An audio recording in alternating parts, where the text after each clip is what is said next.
Representation of People's Act section 32 representation of people's act 1950 section 32 পরিষ্কার বলছে যে যদি এই ইলেকশনের কাজে নিযুক্ত কেউ ভুলভাল কাজ করে, তার রোলটা ঠিকঠাক পালন না করে, 3 মাস থেকে 2 বছর জেল হতে পারে। মুখ্যমন্ত্রী আটকাবেন? ক্ষমতা নেই। জেল হলে কনসিকুয়েন্স কী হবে আমি বলছি। যারা কাজটা করবেন সরকারি কর্মচারী, যোগ্যতায় কাজ পেয়েছেন বলে আশা করি, তাদের যোগ্যতায় পেয়েছেন, কোনো রানিমার দয়া পাননি, তারা জেল হলে তাদের সাসপেনশন হবে, ডিপার্টমেন্টাল প্রসেসিং শুরু হবে। ডিপার্টমেন্টাল প্রসেসিংয়ের ডিরেকশন অফ ডিউটির জন্য চাকরি যেতে পারে, চাকরি গেলে পেনশনটা পর্যন্ত পাবে না। তো মুখ্যমন্ত্রীর কথায় যারা নাচবেন তাদেরকে বলে দিই, আপনার জেল হবে, চাকরি যাবে, পেনশন পাবেন না। আপনারা কি করবেন আপনারা ঠিক করুন। আজকে WBCSরা দেখলাম আমরা চিঠি করেছেন অ্যাসোসিয়েশন থেকে যে দুজনের নামে ব্যবস্থা নেওয়া আছে, আপনি কিছু করুন। কাকে পাঠিয়েছে? সিএসকে। বলে রাখি, সিএস পর্যন্ত ইলেকশন কমিশনের আন্ডারে এই প্রসেসে অ্যাজ পার দ্য অ্যাক্ট। যদি তাই হয়, ইলেকশন কমিশন হচ্ছে হাইয়েস্ট অথরিটি, তার এগেনস্টে কমপ্লেন করবে তার সাবঅর্ডিনেটকে।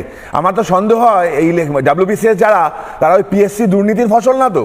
নাহলে এইটুকু বেসিক সেন্স তাদের থাকা উচিত যে ইলেকশন কমিশনের সিদ্ধান্ত, তার বিরুদ্ধে স্টেপ চিফ সেক্রেটারি নিতে পারে না। আসলে বিএলওরা মুখ্যমন্ত্রীর কথা নাচে, তারা মরবে।